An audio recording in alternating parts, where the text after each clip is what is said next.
Good evening to all dear viewers.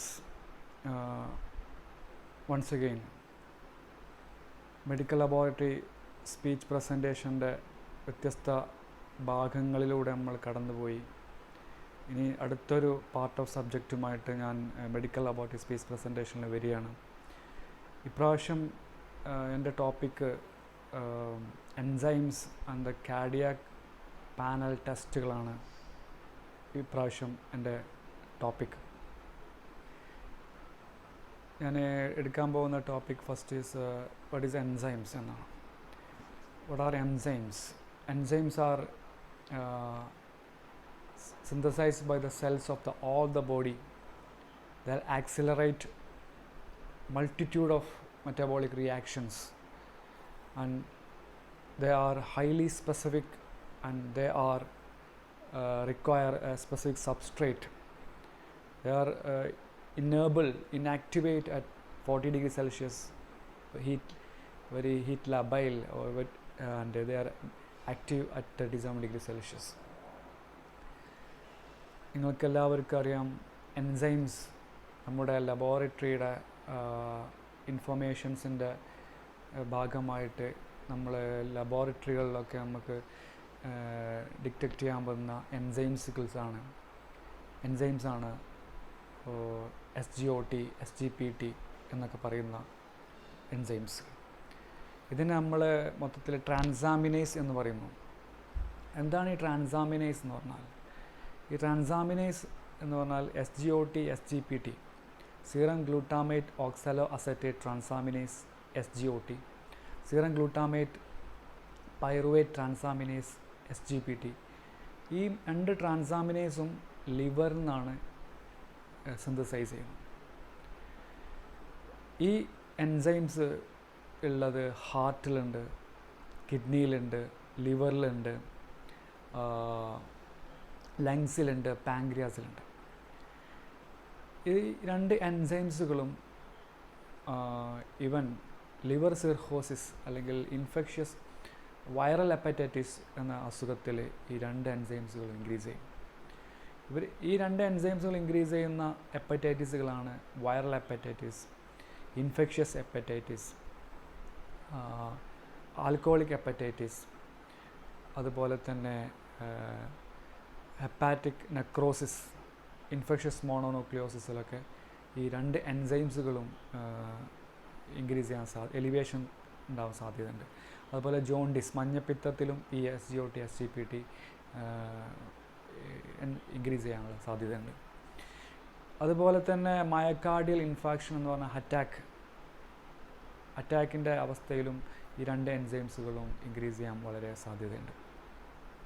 അതുപോലെ ലിവറിൻ്റെ specific ആയിട്ടുള്ള ഒരു എൻസൈമാണ് SGPT അല്ലെങ്കിൽ ALT എന്ന് പറയുന്നത്. അതുപോലെ SGOT അല്ലെങ്കിൽ AST എന്ന് പറയുന്നത് ഒരു മസിൽസിന് സ്പെസിഫിക് ആയിട്ടുള്ള എൻസൈംസ് കൂടിയാണ്.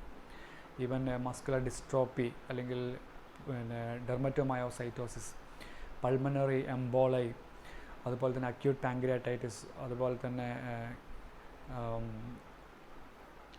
Severe muscular injury, haemolytic anaemia, gangrene എന്നൊക്കെ അവസ്ഥയിൽ SGOT കൂടാൻ സാധ്യതയുണ്ട്. ചിൽഡ്രൻസിൽ SGOT കൂടാൻ അക്യൂട്ട് ലിംഫോബ്ലാസ്റ്റിക് ലുക്കീമിയ അല്ലെങ്കിൽ അപ്പാരൻ തെറാപ്പിയിലാണ് ഈ SGOT, SGPT എൻസൈംസുകൾ കൂടാൻ സാധ്യതയുള്ളത്. മറ്റൊരു എൻസൈംസാണ് ആൽക്കലൈൻ ഫോസ്ഫേറ്റേസ് എന്ന് പറയുന്നത്. ആൽക്കലൈൻ ഫോസ്ഫേറ്റേസ് എന്ന് പറഞ്ഞാൽ is a group of phosphatase which hydrolyses phosphatase like paranitrophenyl phosphate, phenyl phosphate അല്ലെങ്കിൽ സോഡിയം ബീറ്റ ഗ്ലിസറോ ഫോസ്ഫേറ്റ്. ഇതിന് ആൽക്കലൈൻ ഫോസ്ഫേറ്റേസ് രണ്ട് തരത്തിലുണ്ട്. ഒന്ന് ലിവറിലുണ്ട്, സീറത്തിലുണ്ട്, അതുപോലെ ബോണിലുണ്ട്. മറ്റൊന്ന് ആൽക്കലൈൻ ഫോസ്ഫേറ്റേസ് ബോണിലുള്ള ആൽക്കലൈൻ ഫോസ്ഫേറ്റേസ് ഉള്ളത്. ഈ ആൽക്കലൈൻ ഫോസ്ഫേറ്റേസ് അതുപോലെ തന്നെ calcification process in the bone as well as lipid transport in the ഇൻഡസ്ട്രിയിലൊക്കെ ഉപയോഗിക്കുന്നതാണ്. ഈ ആൽക്കലൈൻ ഫോസ്ഫേറ്റേസിന് ഐസോ എൻസൈംസുകളുണ്ട്. Liver alkaline phosphatase, kidney alkaline phosphatase, bone alkaline phosphatase, intestine alkaline phosphatase എന്നൊക്കെ ഉണ്ട്.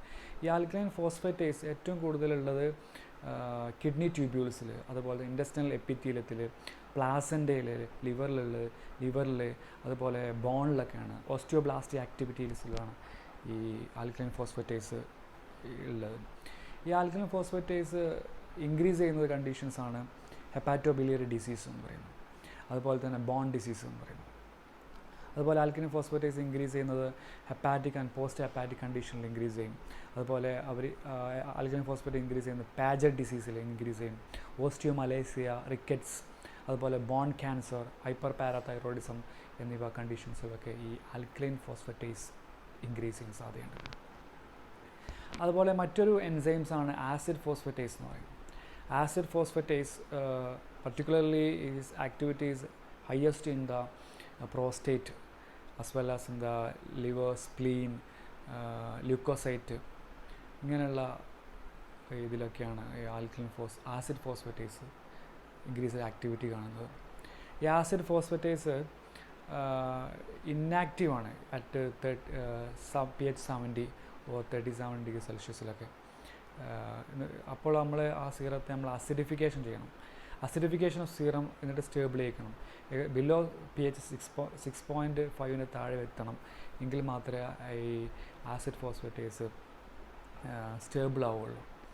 ഈ ആസിഡ് ഫോസ്ഫേറ്റേസ് എന്തിനൊക്കെ നമ്മൾ എന്തെല്ലാം ലബോറട്ടറി ഡയഗ്നോസിസിന് വേണ്ടി യൂസ് ചെയ്യുന്നത് വെച്ചാൽ, ആസിഡ് ഫോസ്ഫേറ്റ് പ്രോസ്റ്റാറ്റിക് ക്യാൻസറിന് ആയിരിക്കും ആസിഡ് ഫോസ്ഫേറ്റേസ് യൂസ് ചെയ്യുന്നത്. ഈ പിന്നെ ലങ് കോളൻ ക്യാൻസർ, ലങ് ക്യാൻസറിന് കഴിഞ്ഞാൽ പിന്നെ അടുത്ത ഏറ്റവും ഡെഡ്ലിയസ്റ്റ് ക്യാൻസറാണ് പ്രോസ്റ്റാറ്റിക് ക്യാൻസർ എന്ന് പറയുന്നത്. അതുപോലെ തന്നെ പിന്നെ പാജറ്റ് ഡിസീസിന് ആസിഡ് ഫോസ്ഫേറ്റ് ഇൻക്രീസ് ചെയ്യും, ഹൈപ്പർ പാരാതൈറോയിഡ്സിൽ ആസിഡ് ഫോസ്ഫേറ്റ് ഇൻക്രീസ് ചെയ്യും, ബ്രസ്റ്റ് ക്യാൻസറിൽ ആസിഡ് ഫോസ്ഫേറ്റേസ് ഇൻക്രീസ് ചെയ്യും, ഗൗച്ചേഴ്സ് ഡിസീസിൽ ആസിഡ് ഫോസ്ഫേറ്റേസ് ഇൻക്രീസ് ചെയ്യും, അതുപോലെ ലുക്കീമിയയിൽ ആസിഡ് ഫോസ്ഫേറ്റ് ഇൻക്രീസ് ചെയ്യും. അതുപോലെ ഈവൻ ഇൻ ഫോറൻസിക് മെഡിസിനിൽ വരെ ആസിഡ് ഫോസ്ഫേറ്റേസ് യൂസ് ചെയ്യുന്നുണ്ട്. എന്ന് വെച്ചാൽ റേപ്പ് കേസിലൊക്കെ ആസിഡ് ഫോസ്ഫേറ്റേസ് ഡിറ്റക്ഷൻ സീറത്തിൽ അല്ല സെമനിൽ ആസിഡ് ഫോസ്ഫേറ്റേസ് യൂസ് ചെയ്യാൻ ഈ റേപ്പ് കേസിൽ വരെ ഫോറൻസിക്കിൽ ആസിഡ് ഫോസ്ഫേറ്റേസ് യൂസ് ചെയ്യുന്നുണ്ട്. പിന്നെ മറ്റൊരു എൻസൈംസാണ് അമൈലേസ്, സീറം അമൈലേസ് എന്ന് പറയുന്നത്. സീറം അമൈലേസ് അല്ലെങ്കിൽ അതിന് പറയുക ഡയറ്റേസ് എന്ന് പറയുന്നു. ഈ സീറം അമൈലേസസ് എന്ന് പറഞ്ഞാൽ ഒരു ഹൈഡ്രോളൈസാണ്, which hydrolyse polysaccharide into starch and glycogen. ഈ അമൈലേസ് രണ്ട് തരത്തിൽ ആൽഫ അമൈലേസും അതുപോലെ ബീറ്റ അമൈലേസും. ഈ ബീറ്റ അമൈലേസ് പ്ലാന്റ്സിലും ബാക്ടീരിയയിലും, ആൽഫ അമൈലേസ് ആണ് ഹ്യൂമൻസിൽ കാണുന്ന അമൈലേസ്. ഈ അമൈലേസ് ഏറ്റവും ആക്റ്റീവായ 37 അല്ലെങ്കിൽ 50 ഡിഗ്രി സെൽഷ്യസിലാണ്. ഈ അയഡിൻ ഒരു കാർബോഹൈഡ്രേറ്റ്സിൻ്റെ ഒരു പ്രോപ്പർട്ടിയാണ് അയഡിനായിട്ട് റിയാക്ട് ചെയ്യുക എന്നുള്ളത്. ഏതൊരു സ്റ്റാർച്ച് അത് അയഡിനായിട്ട് റിയാക്ട് ചെയ്യുമ്പോൾ ബ്ലൂ കളർ ഉണ്ടാകും. ഇപ്പോൾ ഈ അമൈലേസ് സ്റ്റാർച്ചുമായിട്ട് റിയാക്ട് ചെയ്യുമ്പോൾ ഈ സ്റ്റാർച്ച് ഹൈഡ്രോളൈസ് ചെയ്യും, അങ്ങനെ അതിൻ്റെ ബ്ലൂ കളർ നഷ്ടപ്പെടുന്നതാണ്. ഈ ബ്ലൂ കളറും അതുപോലെ അതിൻ്റെ വിസ്കോസിറ്റി, അതിൻ്റെ ടെർബിഡിറ്റി നഷ്ടപ്പെടുന്നതുകൊണ്ടാണ് അതിനെ കലോറിമെട്രിക്കൽ ടെർബിഡിറ്റി മെട്രിക് പ്രിൻസിപ്പിൾസ് യൂസ് ചെയ്ത് അമൈലേസിനെ ഡിറ്റക്ട് ചെയ്യുന്നത്. അമൈലേസ് എന്നൊരു മെറ്റാലോ കാൽഷ്യം എൻസൈമാണ്. അതിൻ്റെ ആക്ടിവിറ്റിക്ക് ബ്രോമൈഡ് വേണം, ക്ലോറൈഡ് വേണം, അതുപോലെ ഫോസ്ഫേറ്റ് വേണം. ഈ അമൈലേസ് ഏറ്റവും ചെറിയ ലോ മോളിക്കുലർ വെയിറ്റ് ആയിട്ടുള്ള ഒരു എൻസൈമാണ്. അതുകൊണ്ട് അത് യൂറിനിൽ കാണപ്പെടുന്ന ഏക എൻസൈംസാണ് അമൈലേസ് എന്ന് പറയുന്നത്. ഈ അമൈലേസ് ഏറ്റവും കൂടുതലുള്ളത് സെമനിൽ കാണും, അതുപോലെ ടിയസ് കണ്ണുനീരിൽ കാണും, ഓവറീസ്, ടെസ്റ്റിസ്, അഡിപ്പോസ് ടിഷ്യൂ, ലങ്സ്, അതുപോലെ മിൽക്കിൽ, അതുപോലെ തന്നെ ഫെലോപ്പിയൻ ട്യൂബിലൊക്കെ അമൈലേസിൻ്റെ ആക്ടിവിറ്റി ഉണ്ടാകുന്നത്. ഈ അമൈലേസ് എന്തിനാണ് നമ്മൾ ലബോറട്ടറിയിലൊക്കെ യൂസ് ചെയ്യുന്നത് വെച്ചാൽ പാങ്ക്രിയാറ്റിക് ഫങ്ഷൻസ് അറിയാൻ വേണ്ടിയാണ്. അക്യൂട്ട് പാങ്ക്രിയാറ്റൈറ്റിസ്, ക്രോണിക് പാങ്ക്രിയാറ്റൈറ്റിസിലൊക്കെ ഈ അമൈലേസിൻ്റെ എലിവേഷൻ ഉണ്ടാവാൻ സാധ്യതയുണ്ട്. സീറം അമൈലേസ് ഇൻക്രീസ് ചെയ്യുന്ന അതേ ഇതിന് യൂറിനറി അമൈലേസും ഇൻക്രീസ് ചെയ്തുകൊണ്ടിരിക്കും. അക്യൂട്ട് പാങ്ക്രിയാറ്റൈറ്റിസിൽ ഒരു 8 അല്ലെങ്കിൽ 12 മണിക്കൂർ അമൈലേസ് കൂടി പിന്നെ അത് 4 ദിവസം കൊണ്ട് ഡിക്ലൈൻ ചെയ്യുന്നൊരവസ്ഥ ഉണ്ടാവും. പിന്നെ അതുപോലെ തന്നെ അമൈലേസ് ഇൻക്രീസ് ചെയ്യുന്നത് tumours of lungs, tumours of ഓവറീസിലൊക്കെ അമൈലേസ് കൂടും. അതുപോലെ തന്നെ പാങ്ക്രിയാസിൻ്റെ cancer, obstruction of the pancreas, അതുപോലെ തന്നെ salivary gland infection, stress, surgery, mumps and maxillofacial സർജറിയിലൊക്കെ ഈ അമൈലേസിൻ്റെ ആക്ടിവിറ്റി കൂടാൻ സാധ്യതയുണ്ട്. അതുപോലെ ഹെപ്പാറ്റിക് ബൈലറി ഡിസീസ് ആയിട്ടുള്ള കോളിസിസ്റ്റൈറ്റിസിലും ഈ അമൈലേസിൻ്റെ ആക്ടിവിറ്റി കൂടാൻ സാധ്യതയുണ്ട്. അതുപോലെ തന്നെ മാക്രോ അമൈലേസീമിയ ഒരു അവസ്ഥയുണ്ട്. അത് അബ്നോർമൽ ഒരു chemicals present in the blood ആണ്. അത് mainly the amylase attached to a പ്രോട്ടീനാണ് മാക്രോ അമൈലേസീമിയ. അതുപോലെ ആൽബുമിൻ, ക്രിയാറ്റിൻ ക്ലിയറൻസ് ടെസ്റ്റുകളൊക്കെ യൂസ് ചെയ്യുന്നുണ്ട്. ലെസ് ദാൻ 1% ആണ് മാക്രോ അമൈലേസീമിയ, ഗ്രേറ്റർ ദാൻ 5 ആണ് അക്യൂട്ട് പാൻക്രിയാറ്റൈറ്റിസിൽ ഉള്ളത്. അമൈലേസ് പിന്നെ ഐഡോമെട്രിക് അതുപോലെ തന്നെ കലോറിമെട്രിക് മെത്തേഡ്സൊക്കെ അമൈലേസ് ഡിറ്റക്ഷൻ ചെയ്യുന്നുണ്ട്. ഈ അമൈലേസ്, യൂറിൻ അമൈലേസും അതുപോലെ സീറം അമൈലേസും കുറയും കണ്ടീഷൻ ലിവർ ഡിസീസിലാണ്, കുറയുന്നത് ലിവർ ഡിസീസിലാണ്. മറ്റൊരു എൻസൈമാണ് LDH എന്ന് പറയുന്നത്. LDH എന്ന് പറയുന്നത് ലാക്ടോ ഡീഹൈഡ്രേജിനസ് എൻസൈമാണ്. ലാക്ടോ ഡീഹൈഡ്രേജ് ഏറ്റവും കൂടുതൽ ഹയസ്റ്റ് കോൺസെൻട്രേഷൻ ഹേർട്ട്, അതുപോലെ പിന്നെ brain as well as the skeletal മസിൽസാണ്. അതിന് അതിന് ഐസോ എൻസൈംസ് ഉണ്ട്. Isoenzyme LD1, LD2 predominate in the RBCs, cardiac muscles and kidney. അതുപോലെ LD4 and LD5 in the liver and the skeletal muscles. അതുപോലെ ലാക്ടോ dehydrogenase ഏറ്റവും കൂടുന്ന ഒരു കണ്ടീഷൻസാണ് neoplastic state, pernicious anaemia, haemolytic anaemia, megaloblastic anaemia, അതുപോലെ തന്നെ infectious mononucleosis, അതുപോലെ തന്നെ liver cirrhosis, renal infarction, acute pancreatitis, destruction of the cells, shock, അങ്ങനെയുള്ള എല്ലാ കണ്ടീഷൻസിലും ഈ മയോകാർഡിയൽ ഇൻഫാക്ഷൻ, ഇതിലൊക്കെ ഈ സീറം LDH കൂടാൻ സാധ്യതയുണ്ട്. മയോകാർഡിയൽ ഇൻഫാക്ഷൻ നടക്കുന്ന സമയത്ത് ഏകദേശം ഒരു 12 മണിക്കൂർ ടു 24 മണിക്കൂർ അത് കൂടുകയും പിന്നെ അത് ഒരു 5 ദിവസം കൊണ്ട് അത് നോർമലിലേക്ക് പോകും. ആ നോർമലിലേക്ക് ക്രിയാറ്റിൻ കൈനസും SGOTയും അതിൻ്റെ നോർമൽസിലേക്ക് എത്തുന്ന രീതിയിലായിരിക്കും LDHൻ്റെ നോർമൽസ് വരിക. അതിൻ്റെ 0.8 മുതൽ 0.9 ആണ് സസ്പീഷ്യസ് ഓഫ് മയോകാർഡിയൽ ഇൻഫാക്ഷൻ LDHൻ്റെ. Greater than 1 diagnostic for myocardial infarction എന്ന് പറയുന്നത്. അതുപോലെ തന്നെ മറ്റൊരു എൻസൈംസാണ് സീറം ലിപ്പേസ് എന്ന് പറയുന്നത്. സീറം ലിപ്പേസ് ഒരു ഹൈഡ്രോളൈസാണ് which hydrolyses glycerol esters of fatty acids. അതുപോലെ ഗ്ലൈക്കോപ്രോട്ടീനാണ്. അതിൻ്റെ ആക്ടിവിറ്റിക്ക് ബൈൽ ആസിഡുമാണ്, അതുപോലെ എനിക്കൊരു കോലിപ്പേസുമാണ്. ഇത് പ്രിഡോമിനേറ്റ് ചെയ്യുന്നത് പാൻക്രിയാസിലുള്ളത്. ഈ പാൻക്രിയാസ് അതുപോലെ തന്നെ intestinal mucosa, lingual gland, intestinal mucosa, pulmonary മ്യൂക്കോസിലൊക്കെ ഇത് കാണുന്നു. ല്യൂക്കോസൈഡ്സിലുണ്ട്, മിൽക്കിലുണ്ട്, അഡിപ്പോസ് ടിഷ്യൂലൊക്കെ ലിപ്പേസ് കാണുന്നു. ഈ ലിപ്പേസ് യൂറിനിൽ കാണുക, അത് ഹൈ മോളിക്കുലർ വെയിറ്റും ആയതുകൊണ്ട്. ഈ ലിപ്പേസ് അക്യൂട്ട് പാൻക്രിയാറ്റൈറ്റിസിലാണ് അത് ഇൻക്രീസ് ചെയ്യുന്നത്. ഏകദേശം 12 മണിക്കൂർ കൂടിക്കഴിഞ്ഞാൽ പിന്നെ ഒരു 8 ദിവസം കൊണ്ടാണ് നോർമലിലേക്ക് വരിക. അക്യൂട്ട് പാൻക്രിയാറ്റൈറ്റിസിലാണ് അത് ഈ സീറം ലിപ്പേസ് കൊടുക്കുന്നത്. ഈ സീറം ലിപ്പേസ് ആണ് ഫസ്റ്റ് സ്റ്റാർട്ട് ചെയ്യുന്നത്, ഫസ്റ്റ് ഇൻക്രീസ് ചെയ്യുന്നത്. അതുപോലെ അതിന് പാരലായിട്ടായിട്ട് സീറം അമൈലേസും ഇൻക്രീസ് ചെയ്യും. അതുപോലെ അമൈലേസ് ഫസ്റ്റ് പിന്നെ അതിന് നോർമലിലേക്ക് വരും, പിന്നെ സീറം ലിപ്പേസാണ് കുറേ കഴിഞ്ഞിട്ട് നോർമലിലേക്ക് വരിക. ഈ സീറം ലിപ്പേസ് അതുപോലെ acute pancreatitis, chronic pancreatitis, pancreas of cancer, obstruction of the pancreas, അതുപോലെ തന്നെ ഈ renal and chronic and acute and chronic renal ഡിസീസിലൊക്കെ ഈ ലിപ്പേസ് കൂടാൻ സാധ്യതയുണ്ട്. ഇതാണ് എൻസൈംസ് ആയിട്ടുള്ള എൻസൈംസ്. അതിൽ വ്യത്യസ്ത ലബോറട്ടറികൾ യൂസ് ചെയ്യുന്ന എൻസൈംസുകൾ, അത് നമ്മൾ വ്യത്യസ്ത രോഗങ്ങളിലൂടെ കണ്ടെത്തുക, ലബോറട്ടറിയിൽ യൂസ് ചെയ്ത് കണ്ടെത്തുന്ന വ്യത്യസ്ത എൻസൈംസുകളാണ് ഞാനിവിടെ നിങ്ങൾക്ക് മുമ്പിൽ പറഞ്ഞത്. ഇനി അടുത്താണ് കാർഡിയാക് പാനൽ ടെസ്റ്റുകൾ. കാർഡിയാക് പാനൽ ടെസ്റ്റുകളിൽ വരുന്നതാണ് ഒന്ന് പിന്നെ ഡീറേഞ്ച്ഡ് കാർബോഹൈഡ്രേറ്റ് മെറ്റബോളിസത്തിൽ വരുന്ന ഫാസ്റ്റിംഗ് ഗ്ലൂക്കോസ്, PPBS, അതുപോലെ സീറം ക്രിയാറ്റിൻ, അതുപോലെ സീറം ഇലക്ട്രോലൈറ്റ്. അടുത്തൊരു പാനൽ ടെസ്റ്റാണ് റിസ്ക് ഓഫ് ആർത്തറോജനിക് റിസ്കുകളെ ലിപ്പിഡ് പ്രൊഫൈലിൽ യൂസ് ചെയ്യുന്ന cholesterol, TG, HDL, LDL, VLDL, HDL-T cholesterol ratio. അടുത്താണ് കാർഡിയാക് ഇഞ്ചുറി പാനൽ ടെസ്റ്റിലായിട്ടുള്ള CPK, CKMB, SGOT, LDH and alpha hydroxy butyrate dehydrogenase എന്ന് SHBD എന്ന് പറയുന്നത്. മെയിൻ കൊറോണറി ആർട്ടറി ഡിസീസ്, അതുപോലെ ആർത്തിയോസ്ക്ലെറോസിസിന്, അതുപോലെ തന്നെ മയോകാർഡിയൽ ഇൻഫാക്ഷൻ, ഇസ്ചീമിക് ഹാർട്ട് ഡിസീസിനൊക്കെ ലബോറട്ടറിയിൽ യൂസ് ചെയ്യുന്ന ഒരു കാർഡിയാക് പാനൽ ടെസ്റ്റുകളാണ് ഇതൊക്കെ. അടുത്തൊരു ഗ്രൂപ്പ് ഓഫ് ടെസ്റ്റാണ് സീറം മയോഗ്ലോബിൻ, അതുപോലെ സീറം ആൽഫ 1 ആസിഡ് ഗ്ലൈക്കോപ്രോട്ടീൻ ഒക്കെ പറയുന്നത്. ഇതൊക്കെ ഒരു പാനൽ ടെസ്റ്റുകളാണ്. അതുപോലെ തന്നെ മറ്റൊരു പാനൽ ബ്രെയിൻ നെട്രിയൂററ്റിക് പെപ്റ്റൈഡ്, അതുപോലെ ഹോമോസിസ്റ്റീൻ ടെസ്റ്റുകളൊക്കെ ഈ കാർഡിയാക് പാനൽ യൂസ് ചെയ്യുന്നുണ്ട്. എല്ലാ കൊറോണറി ഹാർട്ട് ഡിസീസിനും, അതുപോലെ മയോകാർഡിയൽ ഇൻഫാക്ഷനും, ഇസ്ചീമിക് ഹാർട്ട് ഡിസീസിനൊക്കെ ഒരു മോഡിഫയബിൾ റിസ്ക് ഫാക്ടേഴ്സ് ഉണ്ട്. ഈ മോഡിഫയബിൾ റിസ്ക് ഫാക്ടേഴ്സിലൊന്നാണ് ഹൈപ്പർ ലിപ്പിഡീമിയ എന്ന് പറഞ്ഞാൽ ലിപ്പിഡ് പ്രൊഫൈൽ എപ്പോഴും ഹൈ ആയിരിക്കുന്ന കണ്ടീഷൻസാണ്. അതിൽ മെയിൻ കൊളസ്ട്രോൾ, TG, അതുപോലെ VLDL, LDL കൊളസ്ട്രോൾ കൂടുന്നതാണ് ഹൈപ്പർ ലിപ്പിഡീമിയ എന്ന് പറയുന്നത്. മറ്റൊരു കണ്ടീഷൻസാണ് ഡയബറ്റീസ് മെലൈറ്റസ്, പ്രമേഹത്തിലും ഈ റിസ്ക് ഉണ്ട്. അതുപോലെ സ്മോക്കിങ്ങിൽ റിസ്ക് ഉണ്ട്. അതുപോലെ ഒബിസിറ്റി, പൊണ്ണത്തടിയിൽ റിസ്ക് ഉണ്ട്.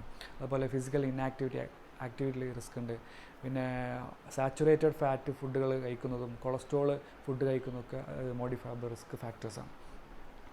നോൺ മോഡിഫയബിൾ റിസ്ക് ഹെറിഡിറ്ററി, അല്ലെ ഏജ്, സെക്സ്, ഈ കാര്യങ്ങളൊക്കെയാണ് നോൺ മോഡിഫയബിൾ റിസ്ക് ഫാക്ടേഴ്സ് എന്ന് പറയുന്നത്. ഇതിൽ നമ്മൾ പ്രധാനപ്പെട്ട് നമ്മൾ യൂസ് ചെയ്യുന്നതാണ് CPK എന്നാണ്, ക്രിയാറ്റിൻ ഫോസ്ഫോകൈനേസ് എന്ന് പറയുന്നത്.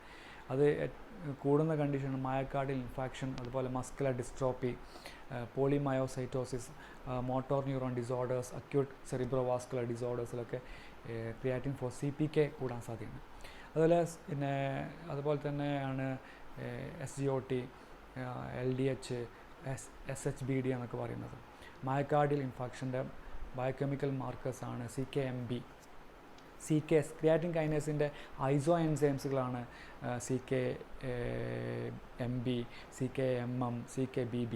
CKMB ഹാർട്ടുമായി ബന്ധപ്പെട്ട്, CKBB ബ്രെയിൻ ടൈപ്പാണ്, CKMM മസിൽ ടൈപ്സാണ്. അതിൽ ഏറ്റവും സ്പെസിഫിക് ആയിട്ടുള്ള ഒരു ബയോകെമിക്കൽ മാർക്കർ ഫോർ മയോകാർഡിയൽ ഇൻഫാക്ഷനാണ് CKMB എന്ന് പറയുന്നത്. CKBB ബ്രെയിൻ ടൈപ്പ് വെരി റെയറാണ്. CKMM മസിൽ ഡിസോർഡേഴ്സ്, അല്ലെങ്കിൽ മസിൽ ട്രൂമ, എക്സസൈസൊക്കെ യൂസ് ചെയ്യുന്ന ഒരു ഐസോ എൻസൈംസാണ്. അതുപോലെ തന്നെ വേറെ യൂസ് ചെയ്യുന്ന എൻസൈംസുകളാണ് അക്യൂട്ട് റുമാറ്റിക് ഫീവേഴ്സിൽ യൂസ് ചെയ്യുന്ന C reactive protein, serum amyloid A, platelet aggregation, P selectin, soluble fibrin, അതുപോലെ തന്നെ detection of C3 and C4, അതുപോലെ IgG, IgM ആൻഡ് IgA. ഇതൊക്കെ റേറ്റ് നെഫ്ലോമെട്രി യൂസ് ചെയ്യുന്ന ഒരു കാർഡിയാക് പാനൽ ടെസ്റ്റുകളാണ്. അതുപോലെ തന്നെ ട്രോപ്പോണിൻ കോംപ്ലക്സ് ആയിട്ടുള്ള troponin I, troponin T, troponin C, അതിൽ സ്പെസിഫിക് ആയാണ് ട്രോപ്പോണിൻ I, അതുപോലെ ട്രോപ്പോണിൻ T ഒക്കെ specific four detection of myocardial infarction use ചെയ്യുന്ന ടെസ്റ്റുകളാണ്, ലബോറട്ടറി ടെസ്റ്റുകൾസാണ്. അതുപോലെ തന്നെയാണ് വേറെ ഹാർട്ട് ഫാറ്റി ആസിഡ് ടെസ്റ്റുകൾ, heart fatty acid binding protein ഉണ്ട്. അതുപോലെ കാർഡിയോവാസ്കുലർ ഡിസീസ് അറിയാൻ വേണ്ടി ആർത്തിന് റിസ്ക്കുകളാണ്. അതുപോലെ തന്നെയാണ് HSCRP, ഹൈ സെൻസിറ്റീവ് CRP ടെസ്റ്റുകളൊക്കെ അതിൽ യൂസ് ചെയ്യുന്നുണ്ട്. പിന്നെ ഒരുപാട് മറ്റു പാരാമീറ്റേഴ്സാണ്, പൊട്ടൻഷ്യൽ മാർക്കേഴ്സാണ്, ടെർബിഡോമെട്രിക് ഇമ്മ്യൂണോ ആസേ വഴി, അതുപോലെ ഇമ്മ്യൂണോ നെഫ്ലോമെട്രിക് ആസേ വഴിയൊക്കെ യൂസ് ചെയ്യുന്ന അപ്പോലൈപ്പോപ്രോട്ടീൻ A1, അപ്പോലൈപ്പോപ്രോട്ടീൻ B, ലൈപ്പോപ്രോട്ടീൻ A, ഇതൊക്കെ ഒരു ലബോറട്ടറിയിൽ യൂസ് ചെയ്യുന്ന ടെസ്റ്റുകളാണ്. അതുപോലെ ബ്രെയിൻ നെട്രോയൂററ്റിക് പെപ്റ്റൈഡുകൾ യൂസ് ചെയ്യുന്നുണ്ട്, ഹോമോസിസ്റ്റീൻ ടെസ്റ്റുകൾ യൂസ് ചെയ്യുന്നുണ്ട്. ഇതൊക്കെ ഒരു കാർഡിയാക് പാനൽ ടെസ്റ്റുകളാണ്. മെയിൻലി ആർത്തിയോസ്ക്ലെറോസിസ് എന്ന് പറഞ്ഞാൽ narrowing and hardening of the coronary artery, അതുപോലെ ഇസ്ചീമിക് ഹാർട്ട് ഡിസീസ്, അതുപോലെ തന്നെ മയോകാർഡിയൽ ഇൻഫാക്ഷൻ, അതുപോലെ ആൻജിനോപെക്ടോറിയ, ഇങ്ങനെ അൺസ്റ്റേബിൾ ആൻജോയിന, ഇങ്ങനെയുള്ള ഹാർട്ടുമായി ബന്ധപ്പെട്ടുള്ള എല്ലാ അസുഖത്തിനും ലബോറട്ടറിയിൽ യൂസ് ചെയ്യുന്ന ഒരു ടെസ്റ്റുകളാണ് ഇതൊക്കെ. ഇതാണ് ചുരുങ്ങിയ ഈ രണ്ട് വൈഡായിട്ടുള്ള ഒരു സബ്ജക്റ്റ് കുറിച്ച് ചുരുങ്ങിയ ഒരു ഇടവേളയിൽ ഞാൻ അതിനൊക്കെ കട്ടയിൽ ചെയ്തിട്ടുള്ള ഒരു ഡീറ്റെയിൽ ഇൻഫർമേഷനാണ് നിങ്ങൾക്ക് മുമ്പിൽ ഞാൻ അവതരിപ്പിച്ചത്. ഇതിൽ എന്തെങ്കിലും സംശയങ്ങളൊക്കെ ഉണ്ടെങ്കിൽ ചോദിക്കാം.